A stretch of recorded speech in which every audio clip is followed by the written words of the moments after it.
అసలు చంద్రబాబు నాయుడు అనే వ్యక్తిని రిజెక్ట్ చేశాము 19లోనే వ్యక్తిని ఆయన కబ్జా చేసి ఇన్నాళ్ళు ఎంజాయ్ చేసిన పార్టీ టీడీపీని వాళ్ళ మామ నుంచి కబ్జా చేశారు. రెండింటినీ పూర్తిగా తిరస్కరించి చెత్తబుట్టలో వేశాము, అయినా నీకు సిగ్గు రాలేదా అనే క్వశ్చన్ జనం వేస్తున్నారు.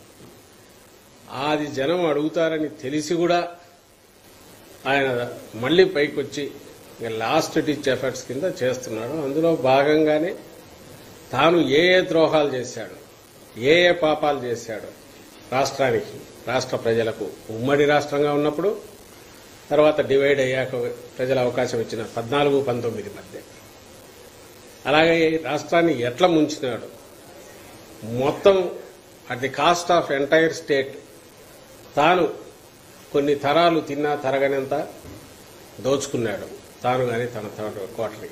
ఇవన్నీ జగన్మోహన్ రెడ్డి గారికి ఆపాదించాలనేది ఈరోజు చూస్తున్నాడు. జనం గుర్తించినారని తెలిసినా సరే, జనం ఆల్రెడీ గుర్తించి రిజెక్ట్ చేశారని తెలిసినా సరే, తన ఊకతంపుడు దీంట్లో అంటూనే ఉన్నాడు. తన లక్షణాలన్నీ జగన్మోహన్ రెడ్డి గారికి ఆపాదించాలని చూస్తున్నాడు. అవి జనం లెక్కలేక వేసుకోవట్లేదు, రిజెక్ట్ చేశారు. అందుకే ఆయన సభలు ఎట్లా జరుగుతున్నాయో చూస్తున్నారు. కెమెరాలకు ఫిట్ అయ్యేట్టు, కెమెరాకు సరిగ్గా సరిపోయేటట్టు స్ట్రీట్స్లో. అలాగే జగన్మోహన్ రెడ్డి గారు కదిలితే జనం ఎట్లా నీరాజనం పడుతున్నారో అది కూడా మీరు చూస్తున్నారు. అక్కడే తేడా తెలుస్తుందిగా. సీఎం క్యాంప్ కార్యాలయంలోకి ఒక కంటైనర్ వచ్చింది. ఆ కంటైనర్ లో ఏమవుతుంది ఇప్పుడు అడుగుతున్నారు. డబ్బులు ఉందా, కోకైన్ ఉందా అని కూడా వాళ్ళ వంద అదే అది కూడా చెప్దామని నేను అనుకున్నా. వాళ్ళు ఏదైతే అన్నారో ఇది ఆ వెహికల్ నెంబర్ కూడా వాళ్ళు వేశారు. ఇది పార్టీ నుంచి అఫీషియల్గా ఆర్టీసీ నుంచి తీసుకున్న సీఎం గారి క్యాంపెయిన్ కోసం తీసుకున్న వెహికల్ నంబర్ కూడా పెట్టి అప్లై చేసింది. ఎప్పుడు తేదీ చూడండి, ఐ థింక్ 25 చేశారు. 26వ తేదీ ఈసీ దానికి పాస్ కూడా ఇష్యూ చేసిన పాస్ ఇది. ఐ థింక్ ఈ నెంబరే చెప్పినట్టున్నారు. ఏపీ 16Z0363 ఇది దీంట్లోనే ఉంది. ప్యాంట్రీ కారు వీళ్ళు అడిగిన దాంట్లో కూడా ప్యాంట్రీ కార్ అన్నది వాళ్ళు ఇచ్చింది కూడా దానికి ఈసీ సర్టిఫికేట్ ఇచ్చింది. ఇది ప్యాంట్రీ కారు. నేను ఇంతకంటే ఎక్కువ చెప్పాల్సిన అవసరం లేదు. వీళ్ళు గవర్నమెంట్లో ఉన్నారు. అప్పుడు ముఖ్యమంత్రిగా ఆయన తిరిగాడు. అప్పుడు ఉన్నది ఇప్పుడు అలాంటి ఫెసిలిటీనే ఉంటుంది. ముఖ్యమంత్రి పోతున్నప్పుడు పార్టీ తీసుకున్న ఫెసిలిటీ పూర్తిగా దానికి అవసరమైతే పే చేసి తీసుకున్న ఫెసిలిటీ ఇదే కాదు. దీని మీద ఐ థింక్ చంద్రబాబు నాయుడు కూడా ఇచ్చాడా లేక లోకేశ్వర్కే కన్ఫైన్ అయినాడు. ఆ ట్విట్టర్ ఎందుకు పెట్టాడో తెలియదు అని వీళ్ళ కోసమే ఉన్నట్టుంది. అది దాని ఇంత దుర్వినియోగం ఎవరు చేసి ఉంటారు ఆ ప్లాట్ఫామ్ తండ్రి కొడుకులు చేసినంత. అసలు వెనక ముందు ఎద్దు ఈనిందంటే ఇమీడియట్ కట్ అయ్యమన్నట్టు. అసలు ఎద్దు ఎంతుందా లేదా అనేది కూడా ఆలోచించాల్సిన అవసరం లేదని అనుకోవడం. దీంతో పాటు నిన్న ఇంకోటి కూడా వచ్చినట్టుంది. మా కాళహస్తిలో పార్టీ అధికారికంగా తీసుకున్న గోడౌన్లో సరుకు పెట్టుకొని ఏది బిల్లులన్నీ పే చేసి తెచ్చి పెట్టుకున్న సరుకు అన్నీ చూస్తే దాని మీద కూడా ఏదో ఇది ఉందని చెప్పి యాగీ చేసి గొడవ చేసి అధికారులు చూసేంతవరకు లాక్కపోయారు. నా అనుమానం ఏదంటే మా పార్టీ ఆఫీసులో కూడా వస్తారేమో అని. వచ్చి పార్టీ ఆఫీస్కి వచ్చినా కూడా ఇది అయితే మేము పోవాలి, టీడీపీ ఆఫీస్ మీద పోవాలి. అంటే ఏదైతే ఆథరైజ్డ్ ఇది ఉంది అసలు లీగల్గా నడుపుతున్నది, ఏదైతే ఆర్టీసీకి పెట్టి లీగల్గా తీసుకున్న వెహికల్, వీటి మీద ఇలాంటి వాటి మీద తప్పుడు కంప్లైంట్లు ఇచ్చి మీడియా ఉంది కదా అని చెప్పి దాంట్లో రచ్చ చేసి ఆ మరుసటి రోజు చేతులు దులుపుకొని దాని మీద మళ్ళీ అపాలజీ చెప్పరు, లేదా పొరపాటు అయింది అనరు, ఇంకో దాని మీద పోయి ఈ దివాళా కోరుతనం దిగజారుడుతనం కూడా నేను దివాళా కోరుతనం అంటే ఎత్తిపోయారు. వాళ్ళకి ఏం లేదు, చెప్పడానికి ఏం లేదు. ఒక రాజకీయ పార్టీగా ఎన్నికలు 1-2 నెలల్లో ఉన్నప్పుడు మా అజెండా ఏంది, మేమేం చేయాలనుకుంటున్నాం అది చెప్పాలా, లేకుంటే అవతల పక్షం ప్రత్యర్థులు వాళ్ళు ఏది ఫెయిల్ అయ్యారో అది చెప్పాలా? దీన్ని చెప్పి జనం లేకపోతారా? అసలు ఏం సబ్జెక్టే లేనట్టు లేదు నిజంగా. వాళ్ళ దగ్గర జనం దగ్గరికి పోయి ఏం చెప్పాలన్నా చీకొడతారు. ఎందుకంటే ఇంతకుముందు నువ్వేం చేశావని అడుగుతారు. జగన్మోహన్ రెడ్డి గారు ఎత్తి మరీ చూపుతున్నారు. మీరు మళ్ళీ వస్తారు 14-19 వీళ్ళు ఎట్లా మోసం చేశారు మీకు గుర్తుంది కదా అని. కాబట్టి అది మాట్లాడలేరు. ఇది ఇట్లాంటివి రోజు ఒకటి పొద్దున్న లేవని ఏమొస్తుందో తెలియదు. అంత చేస్తే ఈ ఆఫీస్ కూడా అలాంటిది అంటారేమో, ఇంకోటి ఏదో ఒకటి అంటారు. దానికి మేము ఎక్స్ప్లెనేషన్ ఇవ్వాలి. లేకపోతే ఈసీ దగ్గర మీద రచ్చ చేస్తారు. ఈనాడు ఆంధ్రజ్యోతిలో బ్యానర్ ఐటమ్ చేస్తారు. వీళ్ళ బతుకంతా కూడా ఆ దింపుడు కళ్ళ ఆశ అనేది కూడా పోయినట్టుంది. అంతా అయిపోయింది, ఏం లేదు కాబట్టి పోతూ పోతూ ఇంత బోధంతే తుడుచుకుంటుంటాడు. అట్లీస్ట్ మీడియా స్పేస్ దాంతో ఇది నిండితే జగన్మోహన్ రెడ్డి గారు కానీ వైఎస్ఆర్సీపీ వాళ్ళు కానీ చెప్పడానికి అంత స్పేస్ దొరకకుండా చేయాలనే కక్కుర్తో లేదా ఎలాగో రాలేకపోతున్నామనే ఆ దీంతో లాస్ట్లో ఉండే ఆ వాళ్ళ ఏడుపు కడుపు మంటో ఇవన్నీ కలిసి ఇలాంటి వాటికి వస్తున్నట్టున్నాయి. దయచేసి ప్రజలు అర్థం చేసుకోవాల్సింది ఇది. మరి ఏది నెల రోజుల టైం ఉన్నప్పుడు ప్రజలకు ఏం చేస్తున్నామో చెప్పాలనా, లేదా ఇలాంటి వాటికి పోతారు ఎవరన్నా? నిజమైన ఉంటే చేయొచ్చు తప్పకుండా. కానీ ఓ పార్టీ అనుకుంటే ఏదో పవన్ కళ్యాణ్ అంటే ఆయన పార్టీ లేదు ఏమి లేదు ఏదో తెలియదు తప్పు కంప్లైంట్ ఇచ్చినా అంటే అనుకోవచ్చు. వీళ్ళు అధికారంలో ఉన్నారు, అంతకుముందు చూశారు. ఇప్పుడు పార్టీ రీజనల్ పార్టీగా 40 ఏళ్ళు 45 ఏళ్ళు ఉన్నారు. వీళ్లకు సంబంధించినంత వరకు ఒక క్లారిటీ అయితే ఉండాలి పెట్టే ముందు, లేదా అధ్యక్షుడో ఆయన ముఖ్యమైన వాళ్ళు ఈసీ కంప్లైంట్ ఇచ్చే ముందు దీంట్లో కొంతన్నా సరుకుందామని చెప్పేదంటే జనం నవ్వుకుంటారా లేకపోతే సీరియస్ గా చూస్తారా అనుకోవాలి. తప్పుడు ఆరోపణలు చేసే ముందు అది ఉన్నట్లేదు, అంతా ఇంగితం అంతా పోయినట్టుంది. వీళ్ళ బీజేపీ నేతలు కోరటం వల్లే తాను మద్దతు ఇవ్వాల్సి వచ్చింది, లేకపోతే వారం రోజులు 10 రోజులు అక్కడే పోయినాగా ఢిల్లీలో తిరుగుతున్నాడు, చక్కర్లు కొడుతున్నాడు, అక్కడే తిరుగుతున్నాడు. అంతకుముందు పోయి ఒకసారి పోయి వచ్చాడు, మళ్లీ పోయినారు, అక్కడే తిరిగారు దర్శనం కోసం. ఇవన్నీ దేనికోసం చేసినట్టు? అక్కడ పోయి అంత ఇది కావచ్చు ఈ రోజు వచ్చి భవిష్యత్తు తెలుగు రాదని అమిత్ షాకు మోడీకో తెలుగు అర్థం కాదులే. ఇక్కడ ఉండేది ఎలాగో మన ఏజెంట్లే కదా, ఇక్కడ స్టేట్ లీడర్షిప్ లో ఉండేది, రిపోర్ట్స్ వాళ్ళకి తెలియలేని ఆయన మాట్లాడుతున్నట్టున్నాడు. తెలుగులో మాట్లాడితే పోతుంది చెల్లుతుందని అని ప్రజలకు తెలుసు కదా.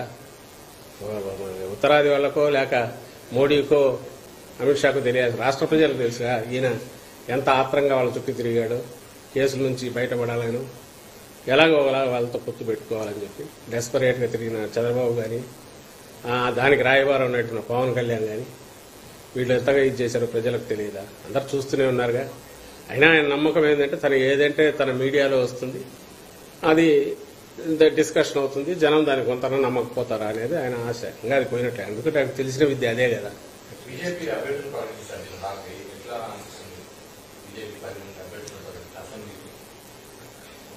ఆ పార్టీ ఒక నర్సాపురం కూడా ఆయన రఘురామరాజుకు ఇస్తే ఎంపీలు అయితే కంప్లీట్ చంద్రబాబు నాయుడు లేక వాళ్ళు డిసైడ్ చేసేవి వచ్చినట్టు ఉండేది. అది ఒకటి ఎందుకో ఇది చేశారు కానీ అది కూడా ఇచ్చింటే అక్కడికి అయిపోయేది. అతని ఇది తీరేది, కోరిక తీరేది. ఎన్నికల్లో కూడా ఏం జరుగుతుందో తెలిసేది. రిజల్ట్ ఎట్లుండేది? వన్ సైడ్ ఏకపక్షంగా ఉంది ఆల్రెడీ. మిగిలిన వాటిలో కూడా గతంలో కనీసం వాళ్ళ కార్యకర్తలు ఎవరో కనపడేవాళ్ళు, ఇప్పుడు అదేం కనపడలే. మీ మీడియాలో నేను ఇట్లా చూస్తున్నాం, అందరూ ఒకరిద్దరు కండువాలు అప్పుడు వేసుకోవడం, ఇంకా వేసుకునే వాళ్ళు టీడీపీ తరఫున పోటీకని ఇన్నాళ్ళు ఉండేవాళ్ళు, వాళ్ళు కూడా ఆ లిస్టులో కనపడడం ఇవి ఆశ్చర్యంగా ఉంది. ఇంతకుముందు కనీసం వాళ్ళ కార్యకర్తలు నిలబెట్టుకునేది బీజేపీ. ఈసారి పూర్తిగా బీజేపీ పక్షాన తెలుగుదేశం పార్టీ తాను అనుకున్న వాళ్లను బీజేపీలో ఉన్న వీళ్ళ ఏజెంట్ల ద్వారా నింపించారు అనేది మీ మీడియాలో వస్తున్న కథనాలు లేదా డిఫరెంట్ అభిప్రాయాలు చూస్తున్నా, పేర్లు చూస్తున్నా అర్థమవుతుంది. ఇంకా అందులో కూడా మళ్ళీ నిన్న ఏదో ఆడియో ఒకటి వచ్చింది, బయటకు వచ్చింది, 3 కోట్లు ఇస్తే సీటు కూడా మార్చుకుంటాం అని చెప్పి ఆఫర్ ఇచ్చారనేది కూడా ఆడియో ఒకటి బయటకు వచ్చింది. అంటే ఈ రాష్ట్రము తెలుగు రాష్ట్రం మాకెక్కడని వాళ్ళకి పడుతుందని తెలియట్లే కానీ పైనుంచి మొత్తం జరుగుతున్నది అంతా చూస్తే మాత్రం మాకు సంబంధించినంత వరకు ఏదైతే జగన్మోహన్ రెడ్డి గారు చెప్తున్నారో, ఒక నిజంగా సీరియస్ పార్టీ సీరియస్ గా ప్రజలకు సేవ చేయాలనుకుంటే మనమేంది అనేది క్లారిటీ ఇవ్వాలా, ప్రజలకు మనం అర్థం కావాలా, నాయకుడు ఎలాంటి వాడు, పార్టీ ఎలాంటిది అనేది ఒక సింగిల్ పార్టీగా పోయి ప్రజల ముందుకు పోయినప్పుడే వాళ్ళు తీర్పు ఇవ్వడానికి అవకాశం బాగుంటుంది. కలగూర గంపలాగా ఎన్నికల దగ్గరికి వచ్చినప్పుడు కాళ్ళు గడ్డాలు పట్టుకునేవు, అతుకులు వేసుకునేవు ముందుకు వస్తే అది అష్టావక్రలాగా ఉంటుంది తప్ప ఓ పర్ఫెక్ట్ పిక్చరు రాదు.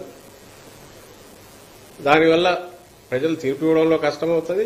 రెండోది ఎవరికైనా వాళ్ళలో కోరికుంటే కూడా అది పోతుంది. ఇప్పుడు వాళ్ళ వైపు చూస్తే అక్కడ జరుగుతున్నది చూస్తే రేపు తీర్పు ఎట్లుంటుంది అనేది క్లియర్గా తెలుస్తుంది.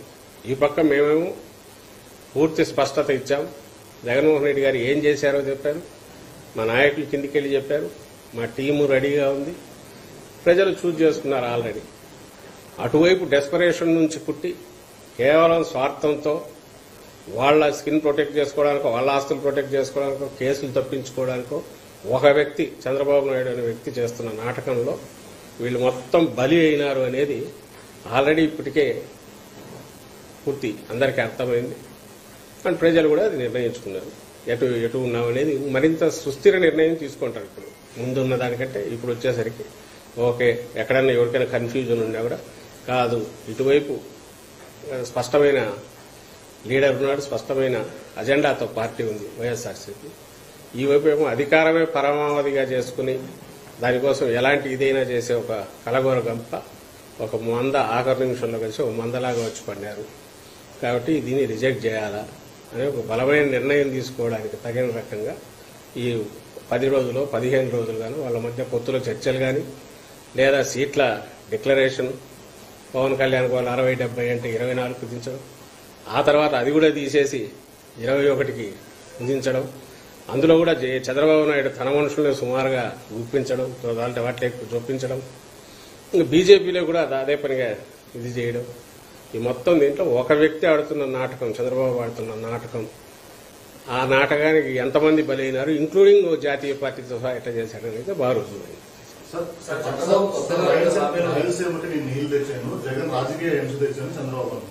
ఇది ఇంతకుముందు అనిందే రాయలసీమ ద్రోహి అని ఆయన ఎట్లా అన్నాడు, ఇది కూడా అలాంటిదే. ఆయన ఏదేదైతే చేశాడో ఆయన నీళ్లు అంతకంటే గౌరవం ఏమైనా ఉంటుందా? ఆయన నీళ్లు తీసుకురావడం అక్కడ ఏ రోజు ఆలోచించాడు? ఒక ప్రాజెక్ట్ గురించి ఏ రోజు అని ఆలోచించాడా? అయినా సరే నిస్సిగ్గుగా ఈరోజు అది అనగలుగుతున్నాడంటే జనం జ్ఞాపక శక్తి మీద ఇది, లేదా ఇట్లా అంటేనే అనాలి, మా ఈనాడు మా జ్యోతిలో వేస్తారు, నేను చూసుకొని చదువుకోవాలనుకుంటాడు. ఎవరు నీళ్లు తెచ్చారు? ఈరోజు దాని స్థిరంగా డ్యాములన్నీ రిజర్వాయర్లన్నీ ఫుల్గా ఉన్నాయంటే ఎవరి వల్ల? అసలు ఇప్పుడు తీసుకుంటున్న లిఫ్ట్ కానీ పూర్తి అయితే రేపు రాయలసీమకు రాబోయే కంటిన్యూస్ ఒక స్టెబిలైజ్ కాబోయేది వాటెవర్ ఇరిగేషన్ ఉండేది. అలాగే కుప్పంకి ఈరోజు కాలువదొగిలింది, వర్షాలు పడితే రేపు నీళ్లు రావడానికి ఏర్పాటు ఎవరు చేశారు? కుప్పం కూడా, ఆయన కాన్స్టిట్యున్సీ కూడా. ఇవన్నీ తెలియవా ప్రజలకు? చెప్తున్నా కదా, వాళ్ళు ఆయన అనుకునేది తను ఏది మాట్లాడితే అది వేసే మీడియా ఏదైతే ఉందో అది పద్ధతులు వేసి ఆయనే చూసుకుని హ్యాపీగా ఫీల్ అవ్వడానికి పనికొస్తుంది. సెల్ఫ్ హిప్నటిజం దీంట్లో ఆయన ఉన్నాడు, కొట్టుకుంటున్నాడు. సార్, చంద్రబాబు కొత్తగా 2 హామీలు ఇచ్చారు సార్. ఒకటి బీసీలకి 50 సంవత్సరాలకి పెన్షన్ ఇస్తానన్నారు, రెండోది వృద్ధులకి 4000 పెన్షన్ పెంచుతారన్నారు. వాటిని నమ్మే పడుతుందా? నిన్న జగన్మోహన్ రెడ్డి గారు చెప్పారు, ఆయన మళ్ళీ వచ్చాడు, బెంజి గారు కేజీ బంగారం ఇస్తాడని. బెంజి గారు కాదు, ఇంకా ఇప్పుడు కొత్త మరణం కారు ఇచ్చిన, కేజీ కాదు 50 కేజీలు ఇచ్చిన. పెన్షన్ 4000 కక్కుర్తిపడి 4 ఎందుకున్నాడు ఆయన, 40,000 అయినా దానికేమి వాల్యూ ఉండదు. కరెన్సీ నకిలీ అని తేలినాక దానికి వాల్యూ అనేది ఉండదు. రిజర్వ్ బ్యాంక్ ముద్ర అన్నీ ఉన్నా ఏం కొట్టినా నువ్వు దొంగ నోట్ అని తెలిసిన తర్వాత దొంగ నోటు ఎవరి దగ్గరికి రానిస్తాడు? చంద్రబాబు అంటేనే నకిలీ. ఆయన ఏది చెప్పినా అది జరగదు. పైగా జగన్మోహన్ రెడ్డి గారు ఇస్తున్నవి మొత్తం ఆపేస్తాడు అనే విషయం ప్రజలకు బాగా తెలుసు. ఈరోజు ఇప్పుడు ఏవైతే తీసుకుంటున్నారో 4,000కు దిక్కు, అది దేవుడెరుగు నచ్చండి. ముందు ఇప్పుడు 3,000 వచ్చేది ఎగిరిపోతాడు. 3,000 శాచురేషన్ బేసిస్ ఉన్న జగన్మోహన్ రెడ్డి గారు 66 లక్షల పైచీలకు పెన్షన్లు ఇస్తున్నారు. చంద్రబాబు ఉన్నప్పుడు 39 లక్షలు ఉన్నాయి. 3 నెలల ముందు వరకు, ఆయన ఎలక్షన్లకు 3 నెలల ముందు వరకు ఇది 66 లక్షలు ఉన్నాయి. ఈయన 4,000 ఇస్తే అది 5 లక్షల 10 లక్షల మందికే దించుతాడు. 60 లక్షల నుంచి 10 లక్షలు 15 లక్షలు 20 లక్షలకు దించుతాడు. 3,000 ఉడుకుతాడా లేదా అనేది ఇది 2,000 చేస్తే 66 లక్షలు నడుపుతాడు. ఆయన బడ్జెట్లన్నీ కూడా తన అట్లా బయటికి డైవర్ట్ చేసుకోవాలా? ఇప్పుడు ఏదైతే డీబీటీ ద్వారా కిందికి పోతుందో దాని స్థానంలో మళ్ళీ జన్మభూమి కమిటీలు ఎట్లా తీసుకురావాలా? పాత తెలుగుదేశం 14-19 మధ్య ఎట్లా ఉండేది మళ్ళీ ఏ రకంగా తీసుకురావాలనేదే చేస్తాడు. అదే జరుగుతుంది కూడా. ఇది ప్రజలకు కూడా బాగా తెలుసు. అందువల్ల ఎప్పుడైతే ఈయన నకిలీ నోటని తెలిసిందో, దీనికి వాల్యూ లేదని తెలిసిందో చంద్రబాబు నాయుడు, ఆయన ఏం చెప్పినా వాళ్ళు నమ్మరు. ఆ విషయం చంద్రబాబు కూడా తెలుసని నా అనుమానం. అందుకే నిజంగా ఆయన చెప్తున్నవి సీరియస్ ఇవి అయితే మా పత్రికలో చూడండి, నేనేం పెద్ద అక్షరాలతో ఒకడేసిన రెండో ఒకటి పోలే, ఎక్కువ సర్క్యులేషన్ ఉండేవాడు దాని జోలికి పోలే. ఎందుకంటే నమ్మరని తెలుసు ఇతను చెప్పేవి. ఆ 6 పాయింట్ కాదు 7 పాయింట్ అయినా ఇవైనా ఆయన కూడా దాని మీద చెప్పుకోవటం. నిజంగా ధైర్యం ఉంటే ఇవన్నీ పొద్దుపోని కంటైనర్లో ఇది ఉందని, ఇంకో దాంట్లో ఏదో ఉందని ఆ బస్సులో తీసుకెళ్లారు, ఆ గోడౌన్లో తప్పుడు కంప్లైంట్లు ఇప్పించి లేదా నోటికి వచ్చినట్టు బూతులు తిట్టి వీటి బదులు ఆ పాజిటివ్ అది ఎత్తుకొని పోవచ్చు కదా ఆయన. అయ్యా ఇదిగో నేను ఇంత బ్రహ్మాండంగా ఇవ్వబోతున్నాను నమ్మండి అని చెప్పొచ్చుగా, ఎందుకు గట్టిగా అనలేకుండా అన్నాడు? అసలు ఇంతవరకు ఆ పార్టీ వాళ్ళు అపోజిషన్లో ఉండేవాడు ఎంత అగ్రెసివ్గా గడప గడపకు పోవాలా, జనంలోకి పోవాలా? పోవడానికి ఎందుకంటే అపోజిషన్లో ఉన్నాడు చెప్పడానికి ఉండాలా. ఒక్కసారైనా తెలుగుదేశం వాళ్ళు మేము వెళ్తున్నాం అధికారంలో ఉండి మా నాయకులు మా ఎమ్మెల్యేలు గడప గడప 2 సార్లు 3 సార్లు పూర్తి చేశారు. ఇంటింటికి ఎక్కడికి వెళ్ళినా ఆధారణ ఉంది. వాళ్ళని ఒకసారైనా ఎందుకు పోలేకపోయారు? ధైర్యం ఎందుకు రావట్లే? అంటే ఎక్కడ పోయినా చీకొడతారు. 14-19 చూసిన వాళ్ళే మీ మొహం విధంగా. ఇప్పుడు ప్రజలకు భయం ఉండేది ఈయన మళ్ళీ వస్తే జగన్మోహన్ రెడ్డి గారు ఇస్తున్నవన్నీ ఆగిపోతాయి, ఇంటి దగ్గరికి తెస్తున్న వాలంటీర్ల సిస్టమ్ పోతుంది, మళ్ళీ పాత జన్మభూమి కమిటీలు వస్తాయి అనే స్పష్టత ఆయన మీద ఉంది, చంద్రబాబు మీద.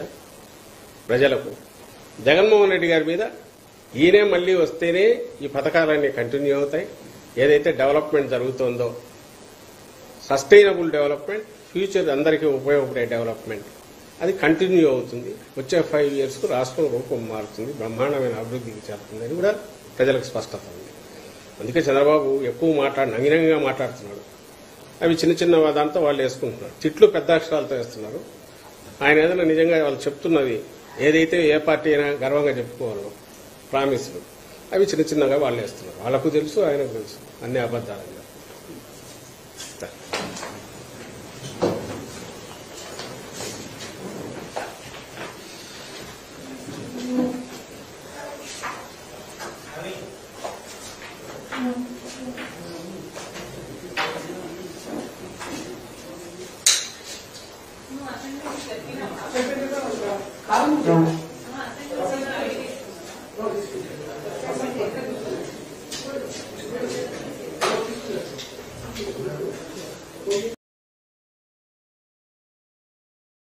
Hey Aditya, I heard that you got a package of 42 LPA in our office and you just have a work experience of 3 years. How is that possible, man?